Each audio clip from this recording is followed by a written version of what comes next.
सर्वोच्च न्यायालयाच्या आदेशानुसार राज्य निवडणूक आयोगाने प्रभाग रचना सुरू केली। मनपा निवडणुकीची अधिसूचना पुढील 4 आठवड्यात जाहीर होईल।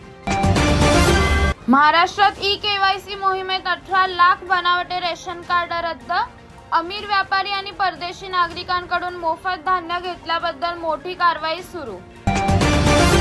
मुंबई आणि उपनगरात हवामानात बदल, आज वाऱ्यासह हलक्या सरी पडण्याचा अंदाज। हवामान विभागाने नागरिकांना सतर्क राहण्याचा दिला इशारा। गोरेगाव स्थानकावर फर्स्ट क्लास कोचमध्ये 19 वर्षीय विद्यार्थिनीची छेडछाड, व्हिडिओ व्हायरल। महिला सुरक्षेवर पुन्हा एकदा प्रश्नचिन्ह उपस्थित। भयंदरपाडा येथे नव्या उड्डाणपुलाचे उद्घाटन। मुंबई ठाणे प्रवासात 15 ते 20 मिनिटांची बचत होणार, प्रवाशांना मोठा दिलासा मिळणार। महाराष्ट्र बोर्डाच्या 10वीच्या पुरवणी परीक्षेसाठी अर्ज प्रक्रिया सुरू। अर्ज करण्याची अंतिम तारीख 24 मे पर्यंत। नापास विद्यार्थ्यांना दुसरी संधी। नवी मुंबईत जलपुरवठा लवकरच पूर्वरित होणार। चिखले भागात पाईपलाईन जोडण्याचे काम युद्धपातळीवर सुरू, नागरिकांना दिलासा मिळणार। चेंबूरमध्ये इमारतीच्या छतावर लागली भीषण आग, कोणतीही जीवितहानी झाली नाही। आग लागण्याचे नेमके कारण अद्याप स्पष्ट नाही। अडाणी समूहाला देवनार डम्पिंग ग्राउंड दिल्याप्रकरणी उद्धव गटाचा सरकारवर हल्ला। मुंबईकरांच्या करातून खासगी फायद्याचा आरोप। शिवसेना युबीटीने मोदी सरकारवर गंभीर आरोप केला।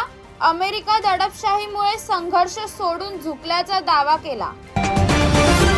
ऑपरेशन सिंदूर यशस्वी झाल्यामुळे काँग्रेस 21 मे रोजी महाराष्ट्रात तिरंगा यात्रा काढणार। राजीव गांधींच्या पुण्यतिथीवर संदर्भ।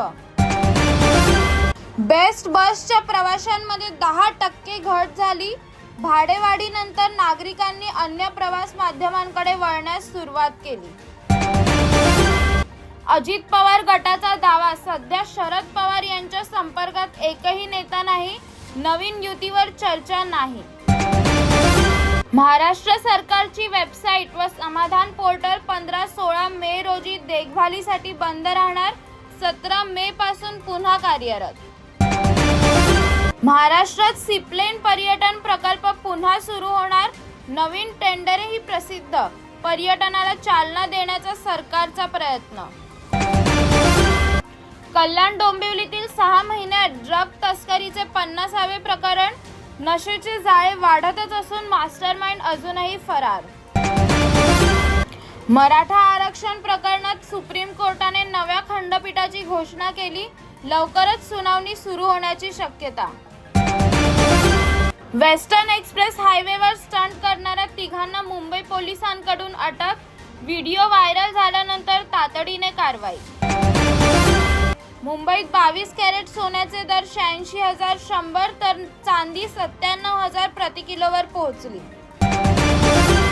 वाशिम नगरपालिकेच्या पाण्यात लार्वा आढळल्याने नागरिक संतप्त।